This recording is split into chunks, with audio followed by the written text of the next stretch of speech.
Olá pessoal, boa noite. Estamos aqui dando início à nossa live. O tema dessa live vai ser recuperação de impostos em supermercado. Hoje nós temos aí um convidado muito que entende muito do assunto, né? Que é o advogado, Dr. Fábio Ferraz. Vou estar convidando ele aqui.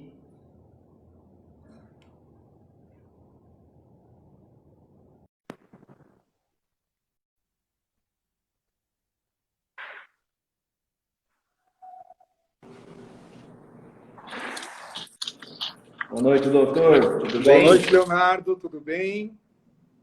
Tudo ótimo. Prazer participar da tua live. Obrigado pelo convite. Cara, a gente que agradece aí a disponibilidade de tempo, né? E essa disposição aí de trazer um conhecimento aí para os nossos espectadores aqui, que é muito importante, né? É um tema muito discutido, o pessoal tem bastante dúvida, clientes, não clientes, né? Empresas, pessoas físicas e tudo mais. É um tema que vem crescendo a cada dia aí, né? Cada dia vem surgindo mais empresas trabalhando nesse setor. Só que a gente também tem que fazer esse tipo de informação, mas de qualidade, para que essas empresas elas não fiquem aí perdidas, né? Em meio a tanta informação, né? Para começar aí, né? Primeiramente, gostaria que você se apresentasse aí para o pessoal, né? Seu áudio deu uma cortada, Leonardo. Eu não sei se foi a minha internet ou se foi a sua. Tá. Eu não consegui. Agora parece que deu uma melhorada. Ele tinha ficado Melhorou agora? abafado. Melhorou? Agora tá ótimo. Maravilha. Não, acho que para dar início, né, gostaria que você se apresentasse aí para o pessoal, falasse um pouquinho aí das empresas, né, da Mamere, da sua carreira aí no meio tributário e da especialização também, que assim como a Superfood, né, vocês também são especializados aí no setor supermercadista, né, então eu queria que Tá. você se apresentasse e falasse um pouquinho da vivência de vocês aí no setor. Legal. Bom, obrigado novamente pelo convite. Prazer enorme participar de um papo tão interessante, né? O setor supermercadista é um setor desafiador, interessante, onde tem pessoas maravilhosas que a gente, a cada visita, a cada cliente que a gente encontra, é sempre um bate-papo e um aprendizado muito grande. Muito legal trocar essa ideia com você. O convite foi prontamente aceito, fiquei muito feliz com o convite. E falando um pouquinho do nosso trabalho, né, o escritório, nós somos duas empresas, na verdade. A gente tem o escritório de advocacia, que é um escritório de advocacia tradicional, Mamere Ferraz Advogados. Em 2014, nós decidimos que o setor supermercadista seria o setor onde o escritório concentraria o seu esforço, né, onde nós atuaríamos com mais direcionamento. Por quê? A gente entendeu que temos ainda clientes de outros setores, mas que o setor supermercadista ele nos trazia um desafio muito grande, não só na área tributária, mas na área trabalhista, na área civil, nas relações de consumo, né? Então a gente decidiu em 2014 e eu acredito que tenha sido uma decisão muito acertada, porque hoje a gente conhece muito bem a linguagem do supermercadista, conhece os desafios do supermercadista, né? Eu lá no passado, vivi dentro de supermercado por dois motivos. Meu pai foi dono de supermercado, né? Então teve supermercadista durante um período na família. Eu trabalhei por um período na Nestlé diretamente com supermercados, então fugi para a advocacia, mas a advocacia me trouxe novamente para o setor supermercadista. Então foi muito bacana essa escolha que nós fizemos e a gente vê que o escritório ele tem ganhado muito destaque no setor, né, com a especialização que nós decidimos ter. E aí, nesse mesmo período, nós nos associamos à Tex Group. A Tex Group é uma empresa de consultoria tributária, ela foge um pouquinho do escritório tradicional de advocacia, ela não tem trabalho jurídico como tem no escritório de advocacia, e ela presta serviços hoje voltados ao compliance tributário, né? A gente vai falar sobre o assunto, destrinchar os desafios aí, mas no setor supermercadista eu entendo que, ao contrário das empresas tradicionais da indústria, a gente tem desafios maiores, né? Por quê? O supermercadista ele trabalha com 10 mil itens, 15 mil itens, e a legislação tributária que a gente tem no Brasil, ela traz dificuldades absurdas para esse supermercadista. Então, o negócio dele, que era comprar mercadorias e vender mercadorias, se tornou um desafio muito grande, porque ele precisa entender de tributos, ele precisa entender de legislação trabalhista e por aí vai. Então, esse é mais ou menos o perfil do escritório hoje, o perfil da consultoria tributária que nós prestamos no supermercado. Pô, que legal. Hoje, realmente, né, o setor de supermercado, Fábio, se por um acaso cortar o áudio, pode me interromper, tá? Tá ótimo agora. Eu vou dar alguns picos aqui na internet. O setor supermercadista, ele precisa disso, né? Ele precisa dessa especialização, desse foco, né? É o mesmo foco que nós temos hoje aqui. Hoje, nós percebemos que não tem como diversificar muito ali a carteira de clientes, né? Uma vez que nós trabalhamos com o supermercado, por essa questão mesmo que você colocou aí muito bem, a diversidade de itens, né? E para cada item existem vários impostos e cada imposto com a sua especificação ali, com as suas diferenças, né? Às vezes um imposto tem um entendimento ali de crédito, o outro tem totalmente diferente, né? Então, esse foco, né, que vocês têm aí no âmbito jurídico e de recuperação tributária, revisão, compliance tributário, né, focado aí em supermercados é muito importante, né, e até por isso que serviu aí esse convite para a gente falar um pouco aí do tema do pessoal. Legal. Eu separei aqui algumas perguntas, né, que são rotineiras mesmo, de clientes, de pessoas que têm aí, chamam a gente e têm essas dúvidas aí, e eu vou estar falando algumas aqui, fazendo algumas dessas perguntas para que você possa responder aí para o pessoal em formato mais jurídico, com um embasamento mais adequado aí, até para gerar um entendimento com outra perspectiva aí, né? Legal. Tem uma pergunta aqui que eu gostaria de iniciar com ela, que eu acho que é a base de tudo, né? Que é a questão da legalidade, né? Dessa recuperação, dessa revisão e recuperação de impostos, né? Então, essa recuperação e essa revisão, né? E depois essa recuperação de impostos, ela é permitida 100% pela legislação? Tem algum risco, né? O que você poderia falar para o pessoal em relação à legalidade do procedimento? Perfeito. Bom, como eu comentei no início, aí a legislação tributária brasileira ela é um grande desafio, né? Por quê? Ela não é uma legislação fácil. Quando eu falo de legislação estadual, para cada estado eu tenho um tipo de legislação. E a legislação que comanda todo o procedimento de análise, de prescrição de tributo, de possibilidade de cobrança, toda ela me dá um embasamento do trabalho que a gente realiza. Então, hoje, a gente consegue fazer todo o trabalho de revisão tributária, né? O trabalho de revisão tributária, para que quem está nos acompanhando entenda, ele não tem só o objetivo de buscar créditos tributários. Se criou uma cultura no mercado dizendo, olha, lá vem um cara que vai fazer... Eu vou tentar usar uma linguagem bem simples, fugindo do juridiquês, para que quem está acompanhando consiga nos entender da melhor maneira possível, sem a gente ficar com aqueles termos muito técnicos, tá? Então, vou tentar ser o mais simples possível. E aí, se tiver alguma dúvida, o pessoal pode ficar à vontade para perguntar. Mas a legislação, ela nos permite não só encontrar crédito tributário. O objetivo do nosso trabalho, quando a gente fala de revisão tributária, não é simplesmente buscar crédito. O objetivo do trabalho é identificar onde o cliente está perdendo dinheiro ou ele está correndo risco. Por quê? A legislação ela me traz os parâmetros da apuração. Então, quando eu vou fazer a contabilidade, vai fazer a apuração do imposto do supermercado, ela vai apurar o ICMS, ela vai apurar o PIS, o COFINS, as contribuições, ela vai apurar imposto de renda, contribuição social e por aí vai.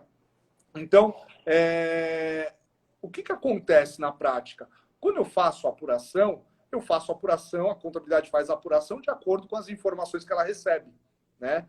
Só que esse é um trabalho conjunto, a gente não pode deixar a responsabilidade da apuração só na mão da contabilidade, que é o erro que muito supermercadista comete.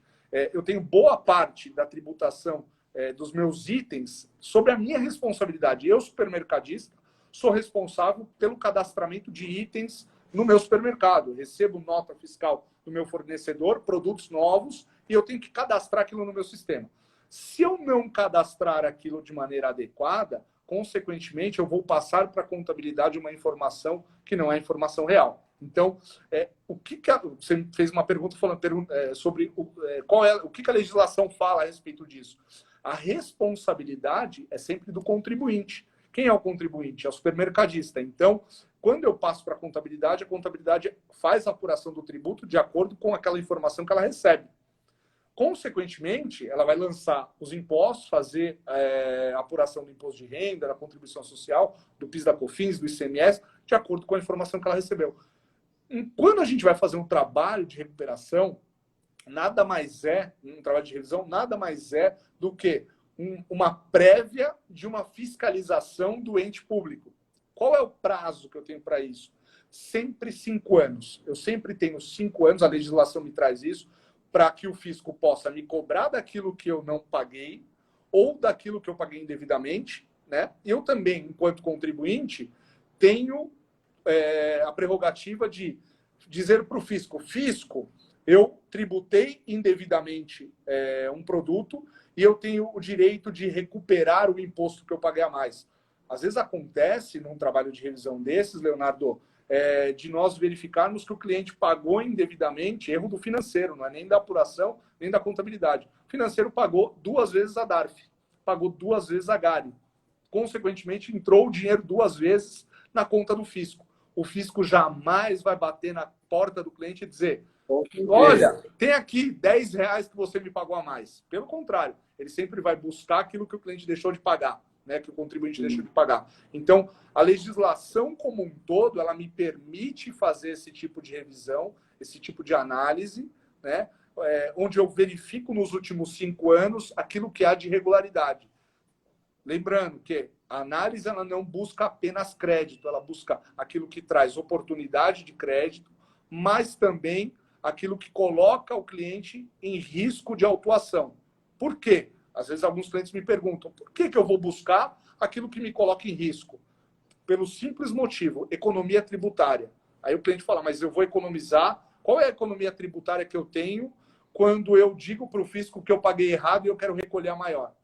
Economia tributária no seguinte sentido, se eu declaro que eu recolhi um imposto num valor menor do que é devido e eu pago esse imposto, a minha multa parte de 20%.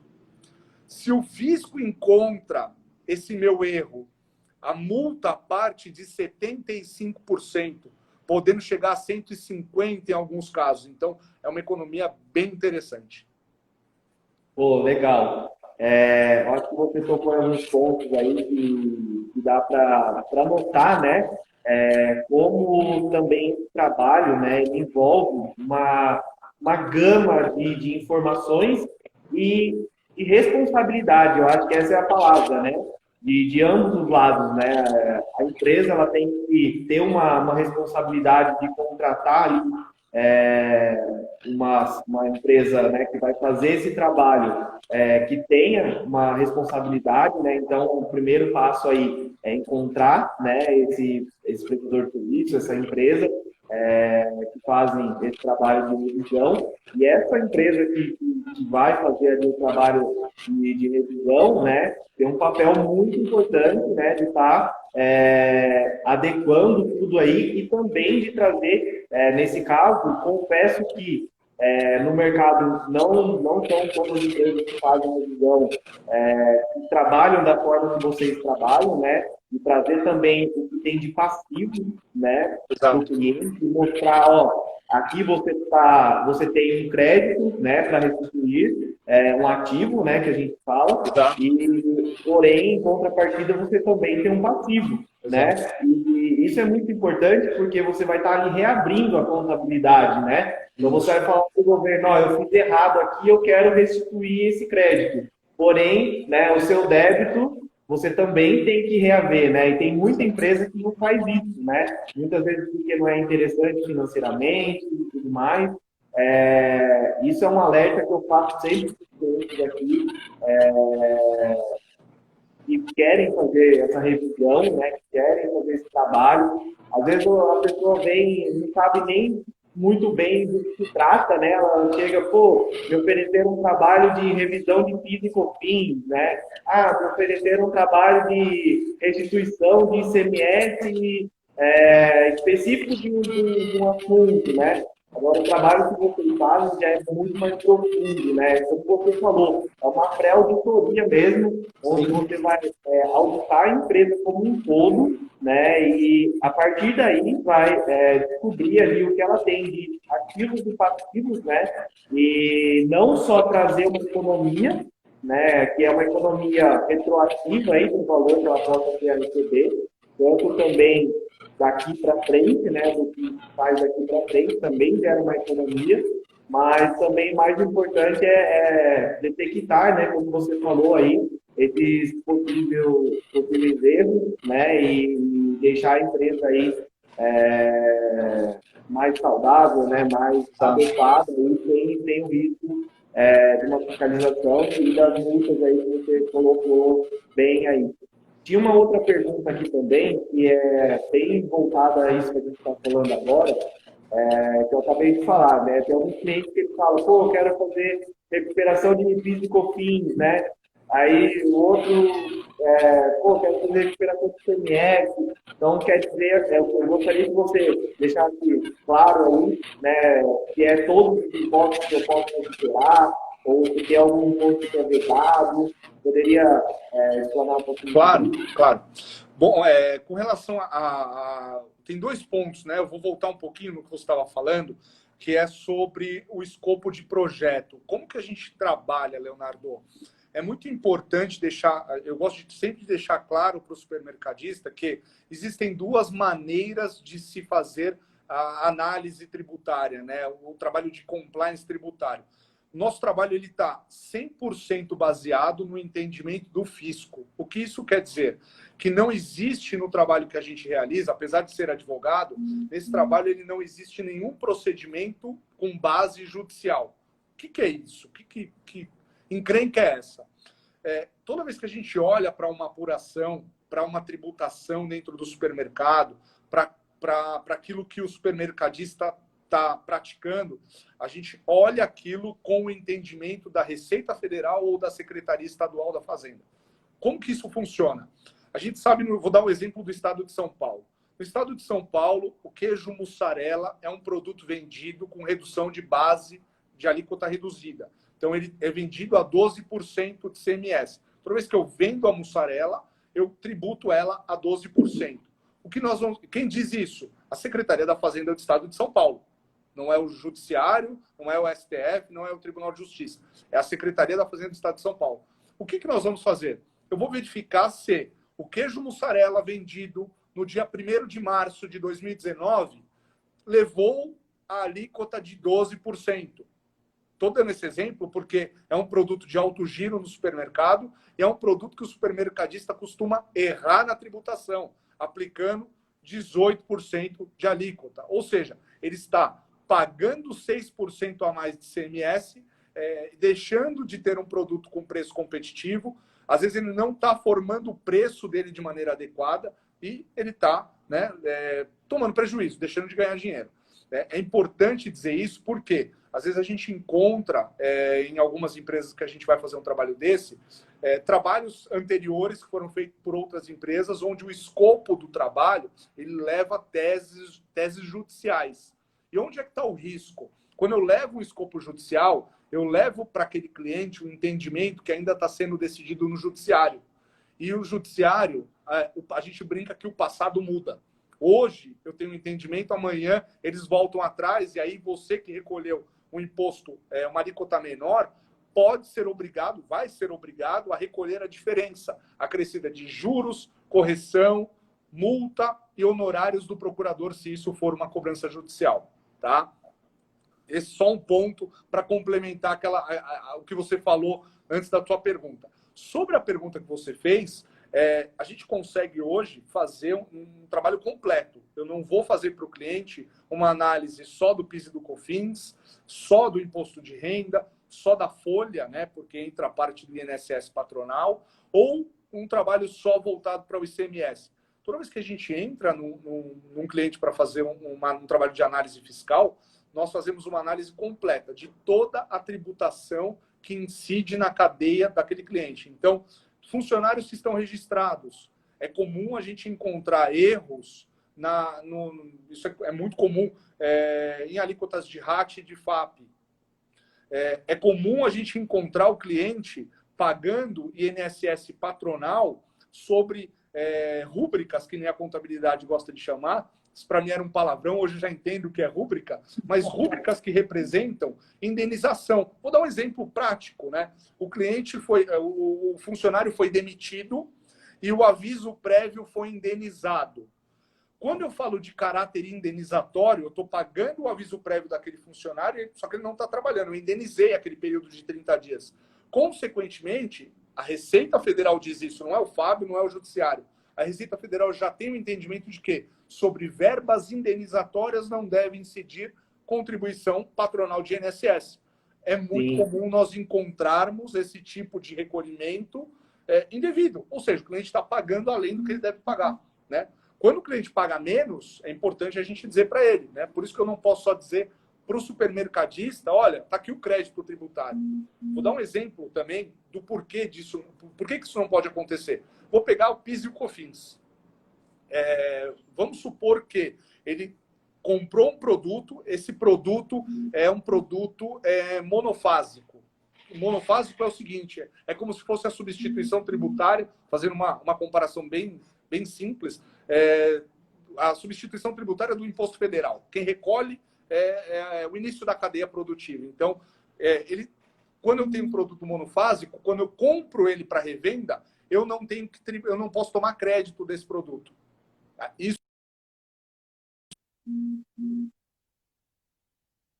no judiciário eu posso ter alguma diferença nesse tipo de entendimento, né? Para a Receita Federal, eu não posso tomar o crédito. Então, eu compro o produto, eu não tomo crédito, eu vendo o produto, eu não tributo.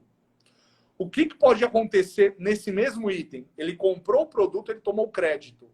Ou seja, ele tem um crédito indevido.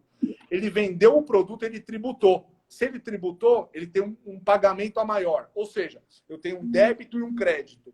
Imagina que eu diga para o cliente, eu só vou olhar o crédito, você tem um crédito aqui de um pagamento a maior. Aí o fiscal vai olhar, vai falar, nossa, ele está recuperando o crédito desse produto que ele tributou indevidamente. Mas deixa eu olhar a entrada. Aquele mesmo produto, ele tomou um crédito que não podia. Ou seja, ele pagou a mais, só que ele também tomou um crédito que não podia. Então, se eu olho só uma perna, eu deixo uma perna solta, eu coloco o cliente em risco de autuação. Não que o crédito... Não que o cliente. Exato. Então, eu preciso dizer para ele, olha, você tem débito e você tem crédito. Então, produto onde eu tenho crédito e débito que se encontra, você precisa resolver. Preciso dizer para o fisco, eu devo, não nego e estou pagando. Legal. Não, isso daí é muito importante você entrar nesse ponto aí. Também existem algumas dúvidas em relação a isso. Mas pegando um gancho aí, né, do que você falou em relação a questões judiciais, né?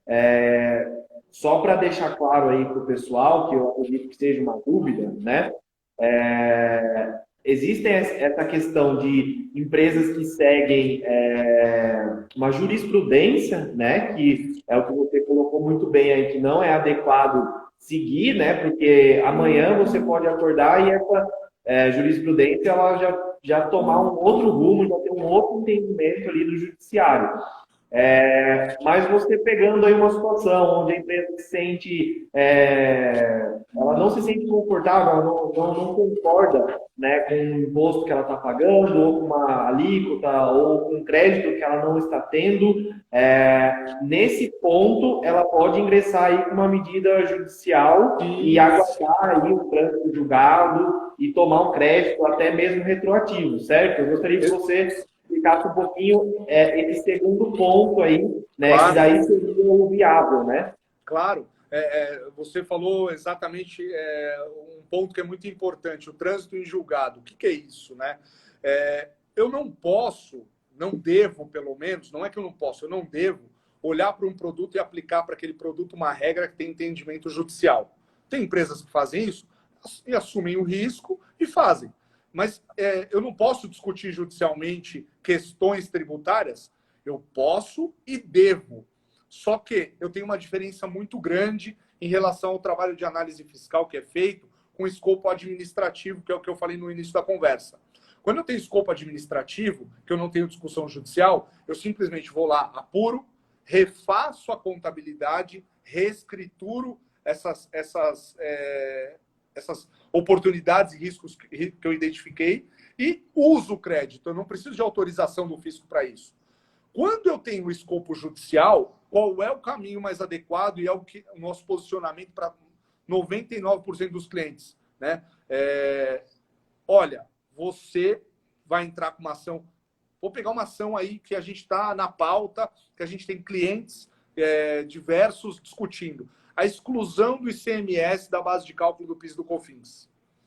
Eu encontro muito supermercadista tomando crédito lá de 2014, 2012. Por quê? Ele já entrou com a ação há muitos anos e ele está tomando esse crédito porque foi orientado.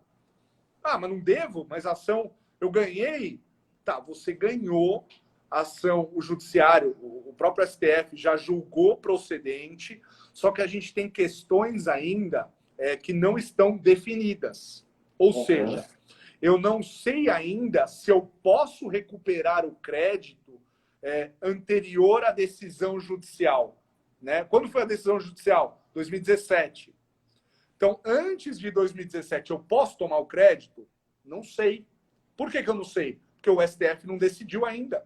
A gente tem lá um procedimento que é um embargo de declaração, uma espécie de recurso, né? É um esclarecimento que a Procuradoria-Geral da Fazenda Nacional pediu para que o STF defina, dizendo, olha, vem cá, STF, eu posso, não posso, desde quando? Só que isso já foi agendado o julgamento, prorrogaram, agendaram, prorrogaram. A gente está há mais de um ano, 2 aí, esperando uma solução. Então, a gente não tem. Então, qual é o ideal? Qual é o cenário perfeito para eu utilizar crédito judicial?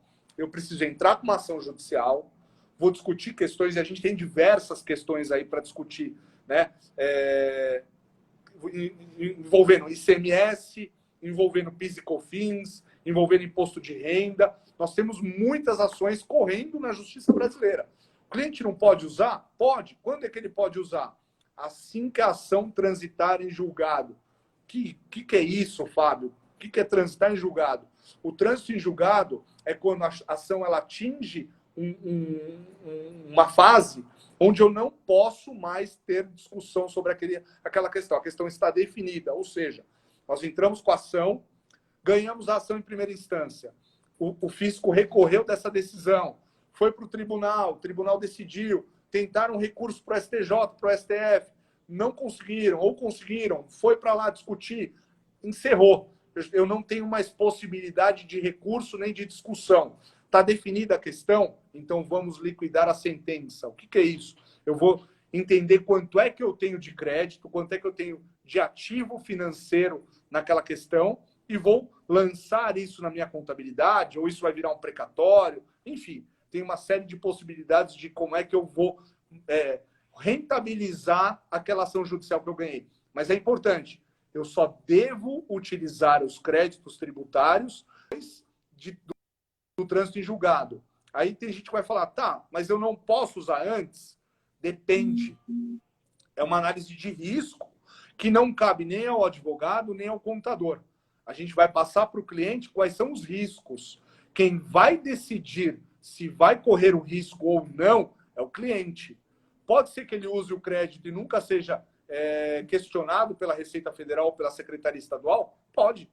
Temos casos assim, onde o cliente ele precisa de fluxo de caixa, automaticamente ele utiliza o crédito, mas é o risco que ele corre. Se ele não for questionado, eu tenho prazo de 5 anos para que o fisco possa me fazer uma auditoria, fazer uma fiscalização. Não fez, passou 5 anos, está prescrito o direito do fisco, né? Decorreu o direito do fisco analisar aquilo, eu não posso mais ser questionado. Obtive sucesso no meu planejamento tributário. Mas é importante. A orientação do advogado sempre deve ser, só use após o trânsito em julgado. Porque senão você manda o cliente utilizar, e aí ele utiliza, o fisco analisa aquilo e entende que aquilo foi usado indevidamente, vai sobrar para o advogado ou para o contador.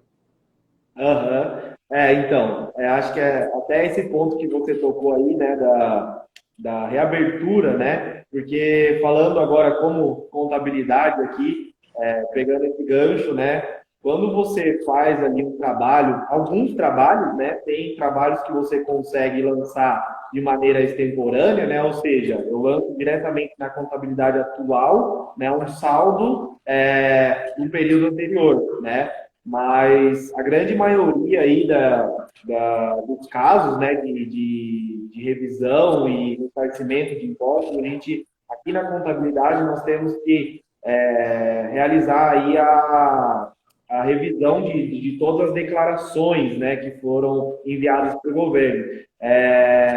Fala um pouquinho para a gente também do risco disso, né? Porque na maioria dos casos, quando você faz a reabertura, né, desse SPED, por exemplo, você acaba ampliando, né, recomeçando a contagem aí do período de prescrição daquele valor, correto? Exato. Bom, a gente tem duas formas de utilizar o crédito tributário de uma revisão, né? Eu tenho uma forma que é a forma que a Receita orienta, que é eu pegar a escrituração fiscal dos anos anteriores, abrir os SPEDs, abrir as DCTFs e fazer os lançamentos mês a mês. Então, eu identifiquei que eu vendi um determinado produto. Eu gosto muito de dar o exemplo do pão francês, por exemplo. O pão francês é um produto que, quando ele é vendido para o consumidor final, independente dele ser um produto produzido no supermercado ou ele ser um produto simplesmente descongelado e assado no supermercado, se eu vendo ele para o consumidor final, ele não tem tributação de PIS e COFINS. Eu sempre brinco com o supermercadista quando a gente vai conversar, porque é muito comum o supermercadista dizer assim para a gente: aqui está tudo certo. Aí eu brinco com esses dois produtos que eu dei exemplo, né? O queijo mussarela e eu brinco com o pão francês. Eu falo, tá, então abre aí o teu sistema e verifica para mim como é que está a tributação do pão francês. Tá aqui, pagando 9,25 de PIS e COFINS. Sério? Então vamos fazer uma continha. Eu gosto de fazer a conta com eles, né? Porque o supermercadista, ele é um cara de números. Então eu falo assim para ele: imagina que você vende por dia R$1.000 de pão. Um número razoável? Razoável, sim. Vendo R$1.000 de pão. Então tá bom. Se você estiver pagando PIS e COFINS, você está pagando R$ 92,50 por dia de PIS e COFINS só nos R$1.000 do pão. Vai acompanhando, vai anotando. Se você fizer isso por um ano, quanto é que dá? Agora multiplica isso por 5 anos. Chegou numa conta? Cheguei aqui, tem, sei lá, R$100.000. Então tá bom, isso é o que você perdeu de tributar indevidamente um produto. Pô, como assim? Pois é, seu PIS e COFINS está errado. O pão francês não deve ser tributado, né? Então, eu gosto sempre de demonstrar para eles como é que impacta negativamente o pãozinho, o erro tributário na classificação de mercadorias. E aí, quando a gente vai fazer a revisão, eu preciso voltar, se eu identifiquei um erro desse, eu preciso voltar lá no mês onde ele fez a venda do pão, corrigir isso e trazer isso mês a mês até chegar no valor presente, no mês atual. Qual é a consequência disso? Eu reabro para o fisco toda a minha escrituração dos últimos 5 anos e o fisco pode fiscalizar pelos próximos 5 anos essa abertura de contabilidade. Então, é a forma que a Receita Federal indica é como nós posicionamos o cliente que faz uma revisão e a forma adequada. Porém, eu tenho outra forma de fazer isso? Tenho. Como é que eu posso fazer isso? Eu posso simplesmente lançar o crédito extemporâneo na contabilidade, sem reabrir essa contabilidade nos últimos 5 anos e utilizar o crédito daqui para frente. Tem risco nisso? Eu tenho um risco de ser questionado do porquê que eu não cumpri com uma obrigação acessória, por que eu não reescriturei. Como é que o judiciário não, eu vou falar do CARF, né? O CARF é o Conselho de Contribuintes, quem é que julga na esfera administrativa essa questão. Eu tenho decisões favoráveis no CARF, dizendo o seguinte, olha, o contribuinte não pode ser utilizado, não pode ser autuado porque ele não cumpriu com uma obrigação acessória, né? O crédito que ele está utilizando é um crédito bom. Então, ele simplesmente deixou de cumprir uma obrigação acessória, né? Ele não está lesando o fisco. Outro ponto importante, quando eu lanço extemporâneo, aquilo que eu paguei indevidamente, ele pode ser corrigido pela Selic. Qual é o ideal? Eu não corrigi pela Selic. Eu pego o valor seco, sem correção, lanço na contabilidade a partir de hoje e eu tenho um crédito para utilizar nos meses seguintes, né? Então, é uma outra maneira. A gente só precisa sempre deixar o cliente muito ciente de que, se houver algum tipo de questionamento com relação à forma como esse crédito foi lançado, a gente vai defendê-lo e, possivelmente, é bem provável que a gente tenha sucesso na defesa. Por quê? Ele não lesou o fisco, ele simplesmente deixou de cumprir com uma obrigação acessória, né? Mas se ele quiser a maneira mais adequada, indicada pelo fisco, não quer dizer que o fisco esteja sempre correto, mas a mais adequada é reabrir a contabilidade, só que eu deixo sempre os 5 anos de prescrição daqui para frente. Legal. Isso aí é muito importante a gente esclarecer, né? Como a gente falou no início, quando a empresa ela se dispõe a fazer um trabalho desse, ela tem que estar 100% a par, né? De tudo que vai acontecer ali, dos riscos que ela corre, né? Na onde ela está entrando, né? Falando de português correto. E foi até interessante esse caso do pão aí que você falou, né, que mostra exatamente o que a gente estava falando em relação à especialidade, né? Tanto da contabilidade quanto do jurídico aí. Nesse caso aí, nesse exemplo, né, que acontece muito, se você parar para pensar, vamos supor aí um supermercado que tenha 10 mil itens, né? Ele acertou ali em 9.999, em que ele errou, né? Olha a chance de Causa ter um esse impacto erro. grande. Olha a chance de ter esse erro, né? E por conta desse erro ali é uma enorme diferença aí na tributação dele, né? Normalmente para maior, ou pode ser também para menor indevidamente. Teve até um caso também prático que aconteceu aqui no escritório essa semana, onde, olha para você ver, né, até como é muito fácil, né, acontecer erros ali em supermercados. Esse cliente ele comprava algumas mercadorias com crédito, né, tomando um crédito de 12% de ICMS, né, um produto, se eu não me engano, que tinha benefício ou vinha de do Estado. Eu acredito que seja um benefício, né, que o produto tenha dentro do Estado. E quando ele tinha uma perda desse produto, né, o produto estragou, qualquer coisa do tipo, ele fazia o estorno do crédito, que é o correto, né? Você tomou o crédito, Sim. você não vendeu, né, não debitou, você tem que estornar o crédito ali para o governo. Exato. Só que na hora de fazer esse estorno, ele fazia com a alíquota básica de 18. Entendi. Ou seja, ele estava tomando um crédito de 12 e tornando 18. Ou seja, ele estava tomando um prejuízo de 6% ali só nessa operação, né? Se você pegar um supermercado aí, são muitas perdas, né? E se você faz isso em todos os procedimentos, todos os dias, é um caso bem parecido com esse aí que você citou do pão francês, né? Exato. Eu citei esses 2 exemplos, Leonardo, só fazendo um adendo, né? Eu citei o queijo mussarela no estado de São Paulo, que tem a alíquota reduzida para 12%, e o pão francês no PIS e no COFINS. Quando a gente pega um supermercado, a média ali dos supermercados, ela varia, média de itens, ela varia entre 8% mil itens e 12 mil itens. É uma média. Os produtos que mais vendem, de maior giro, ficam ali em torno de 450, 500 produtos. Isso é aquilo que o supermercadista nos passa. Como a gente está no dia a dia deles, é muito comum a gente trocar esse tipo de informação. Eu digo sempre para eles, olha, imagina que você tenha 10% dos teus produtos de maior giro sendo tributados indevidamente. É uma conta, assim, muito simples. Quanto é que isso vai impactar? Se a gente falou do pão francês, que por dia gera R$ 92,50 só no PIS e no COFINS, se ele vender R$ 1.000, né? Imagina o restante. Se eu tiver 5% dos meus itens de maior giro tributados indevidamente. E às vezes essa tributação indevida, ela se dá não por má fé do contribuinte, se dá porque o fornecedor dele enviou para ele uma classificação incorreta e ele simplesmente acatou aquilo que o fornecedor dele está dizendo. E às vezes o fornecedor dele cometeu o erro e levou esse contribuinte a erro.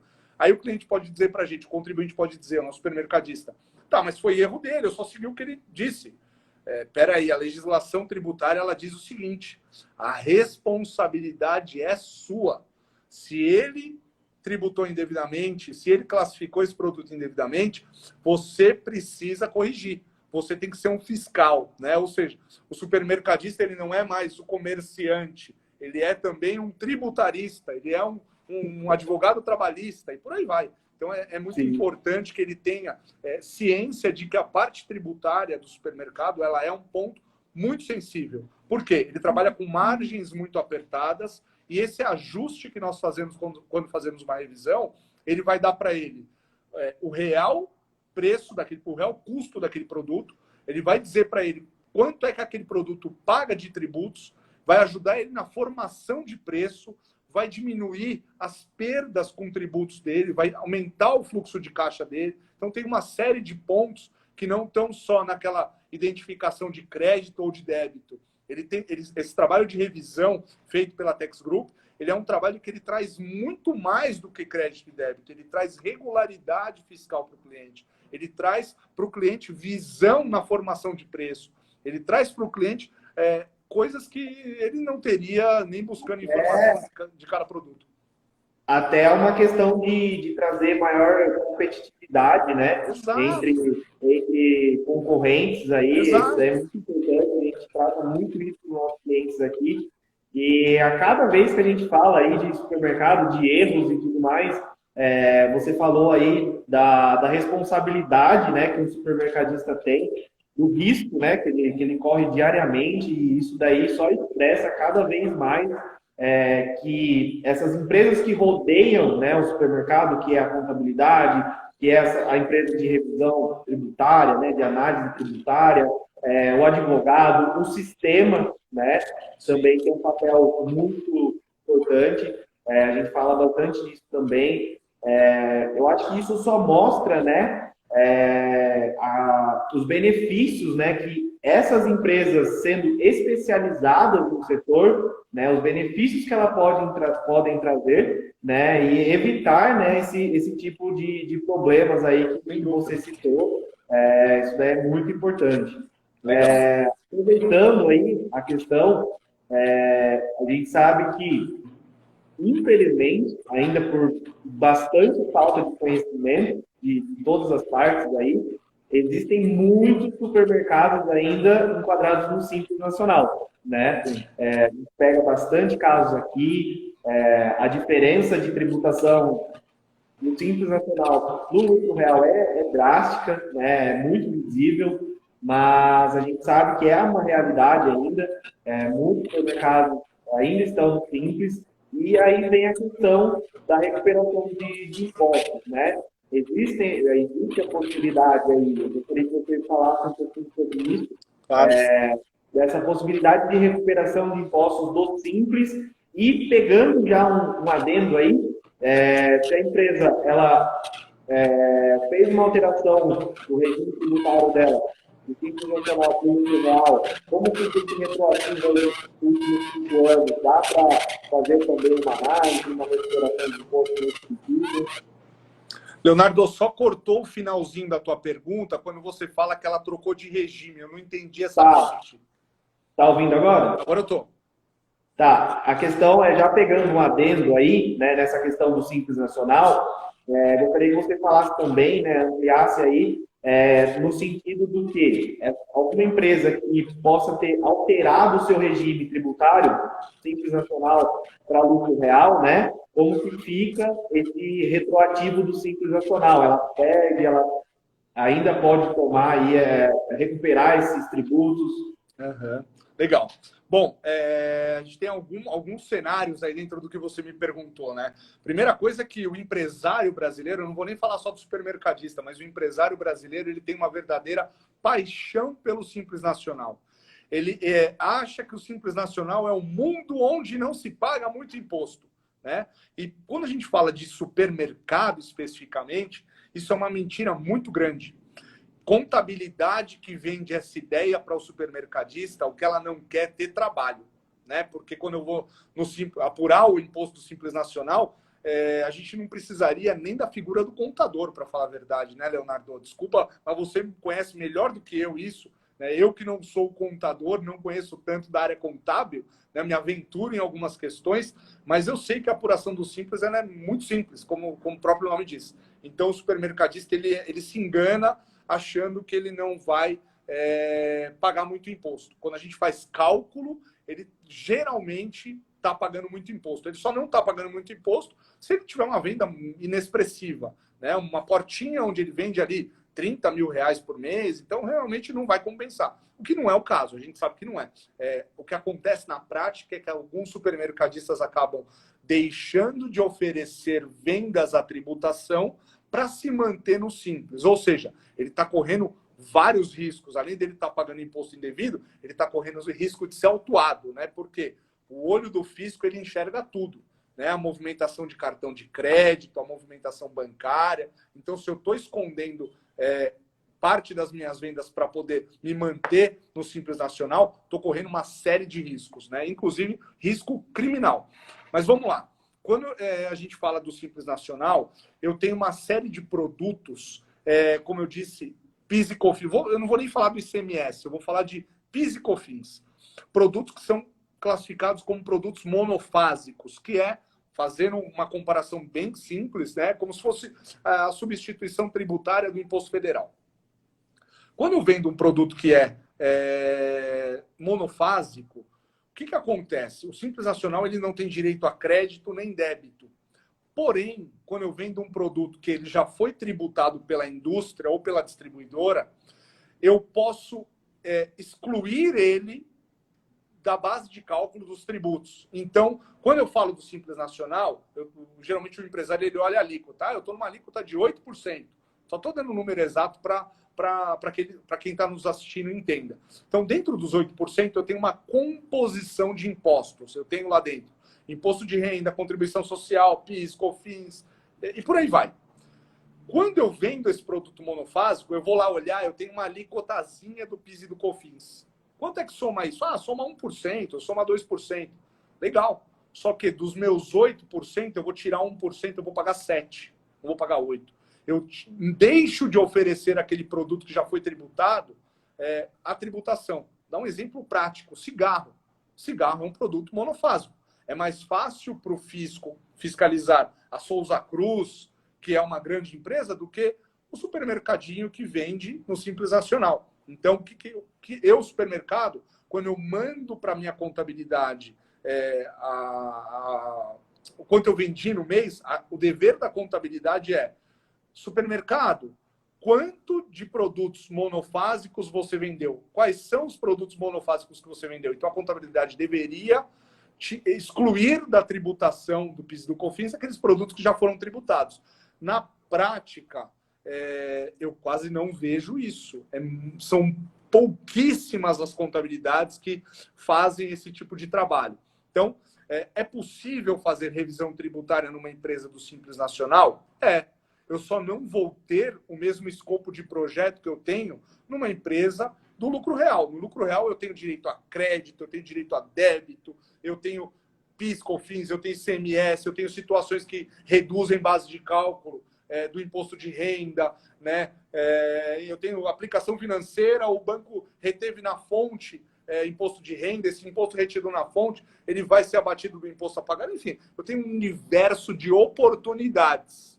Quando eu estou no Simples Nacional, é o básico. Então, eu só vou poder excluir aquilo que já foi tributado, né? Se eu não excluo, eu estou pagando além do que eu deveria. Então, eu posso rever os meus últimos 5 anos e pedir, na verdade, quando a gente fala do Simples Nacional, não tem direito a crédito, né? Eu tenho restituição.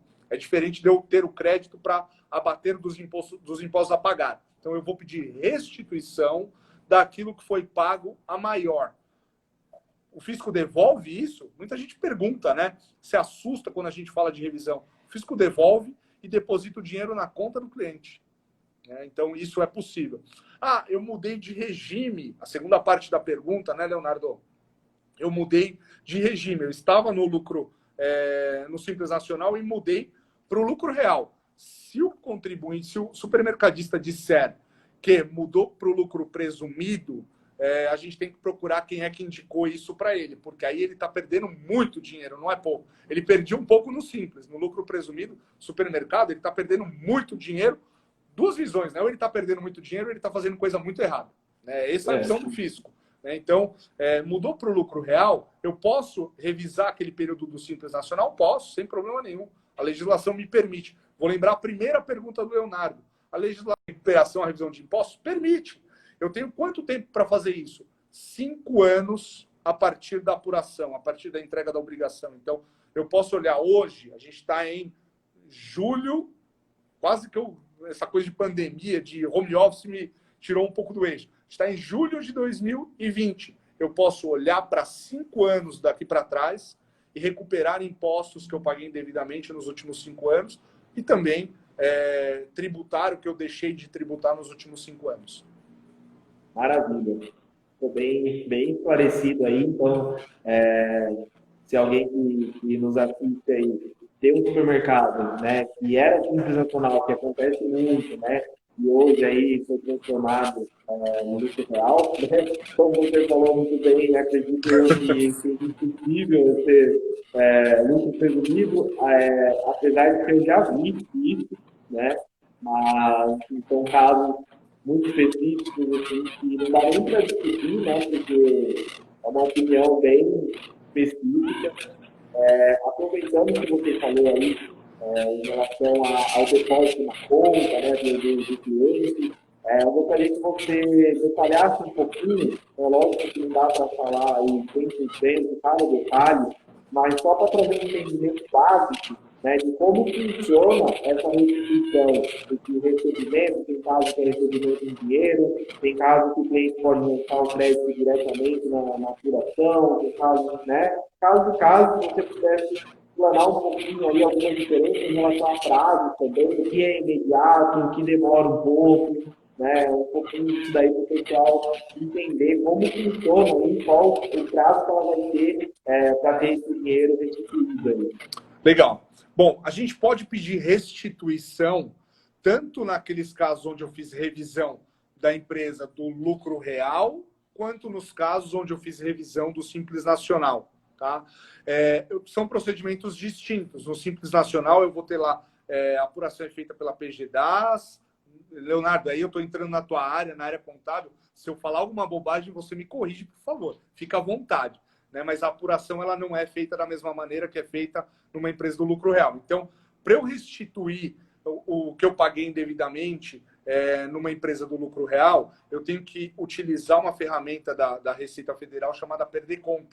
Né? É pedido de restituição ou compensação. Então, tenho 2 maneiras de utilizar o crédito que eu identifiquei.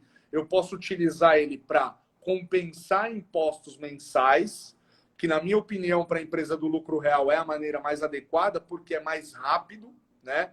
Eu apurei o imposto hoje, eu apurei os créditos hoje, eu tenho imposto para pagar daqui a 10 dias, 15 dias, eu já posso utilizar esses créditos para fazer a compensação do imposto. Eu não vou pagar o imposto? Não, você não vai pagar o imposto. Aquele imposto que foi apurado, você vai utilizar esse crédito e dizer para a Receita, Receita, eu tenho um crédito aqui, um saldo credor de tributos de PIS e COFINS de INSS, hoje a gente pode utilizar, inclusive, a partir da entrada no e-social, o PIS e o COFINS para pagar o INSS, o que não era possível antigamente. Desde a entrada no e-social é possível. Então, eu posso utilizar o crédito tributário que eu tenho para pagar esses impostos. Essa é a maneira mais rápida da gente recuperar e gerar fluxo de caixa. Se o contribuinte disser, não, eu não quero, eu vou ter que me utilizar do sistema Perdicomp. Quanto tempo isso demora? Demora. Por que demora? A Receita, ela tem na legislação a prerrogativa de análise daquele pedido de 1 ano. Às vezes acontece de chegar um ano que eu tenho um Perdicomp, um pedido de restituição formalizado, e a Receita não ter analisado. Aí o que eu faço? Eu bato na porta da Receita e choro? Não. Muitas vezes você tem que entrar com uma medida judicial para obrigar a Receita Federal a cumprir o papel dela. De dizer, olha, passou um ano, juiz, passou um ano, a Receita não cumpriu com o papel dela, não analisou o meu pedido de restituição. Você pode pedir para ela fazer isso, por favor? Aí o juiz vai lá e manda, dá uma decisão, deferindo o meu pedido, e a Receita vai analisar isso com uma ordem judicial. No Simples Nacional, isso é muito mais rápido. A gente tem aí, por estimativa, uma média de 60 dias para que o dinheiro esteja sendo depositado pelo fisco na conta do contribuinte. Mais ou menos isso. Então, assim, como o Leonardo disse, é muito difícil falar com relação a prazos quando a gente depende do fisco, depende da Receita Federal. Mas a média é essa, né? Oi? Para suportar, como aqui todo mundo já está bem habituado aí, a gente só tem 1 hora, né? Daqui a pouco o Instagram vai derrubar a gente aí já. Tem mais 3 minutinhos. Eu gostaria de aproveitar esse tempo para você falar uma situação aqui e também, né, agradecer você aí, né, agradecer essa live. Eu acho que poderia ter 2 ou 3 horas, né? Porque a gente rende muito. A gente pode marcar uma próxima aí para tirar outras dúvidas, mas já ficou bastante coisa parecida. Uma coisa que eu gostaria que você mencionasse aí para o pessoal, vocês, né, na Meli, Ferraz e também Tax Group, que vocês conseguem atender aí clientes em todo o Brasil, em qualquer região, como que funciona, né, como que vocês conseguem falar com vocês. Depois a gente vai deixar também aí no vídeo lá no DTV, eu não consigo deixar os dados lá, mas vamos dar 2 minutinhos para você dar as considerações aí para o pessoal. Se quiser falar com você.